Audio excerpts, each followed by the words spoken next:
സാധാ പഴംപൊരിയേക്കാൾ നല്ല ക്രിസ്പി ആയിട്ടുള്ള ഒരു പഴംപൊരി ഉണ്ടാക്കിയാലോ. ഇത് എല്ലാവർക്കും ഇഷ്ടപ്പെടുന്ന ഒരു റെസിപ്പിയാണ് കേട്ടോ. എന്തായാലും നിങ്ങൾ ട്രൈ ചെയ്ത് നോക്കുക.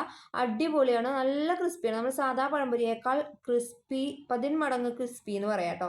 അപ്പോൾ ഇതിന് വേണ്ടത് മൈദ എടുക്കുക, അതുപോലെ ഉപ്പ് ഇടുക, കുറച്ച് പഞ്ചസാരയും ഒരു മുട്ടയും കൂടി ഒഴിക്കുക, കുറച്ച് വെള്ളം കൂടി ചേർത്തിട്ട് നന്നായിട്ട് കലക്കി എടുക്കുക കേട്ടോ. മഞ്ഞപ്പൊടി വേണമെങ്കിൽ മഞ്ഞപ്പൊടി ഇട്ട് കൊടുക്കുക കേട്ടോ. നന്നായി കലക്കിയെടുക്കുക. അതിന് ശേഷം നമ്മൾ 2 പഴം എടുത്തിട്ടുണ്ട്. ആ പഴം നമ്മൾ കട്ട് ചെയ്ത് കൊടുക്കുക. വലിയ പീസായിട്ട് വേണമെങ്കിൽ അങ്ങനെയൊക്കെ, നമ്മൾ ചെറിയ പീസായിട്ടാണ് എടുത്തിരിക്കുന്നത് കേട്ടോ. പിന്നെ 4 ബ്രെഡ് എടുക്കുക, അതൊന്ന് പൊടിച്ച് വെക്കുകയും ചെയ്യുക കേട്ടോ. അപ്പോൾ ഇത്ര കാര്യങ്ങൾ ചെയ്ത് വയ്ക്കുക. അതിനോടൊപ്പം നമ്മൾ എണ്ണ ചൂടാക്കാൻ വേണ്ടി വയ്ക്കുക.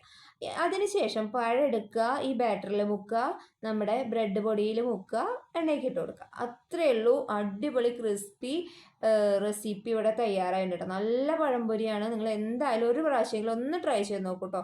എല്ലാവർക്കും ഇഷ്ടമാവും കേട്ടോ. Okay, by.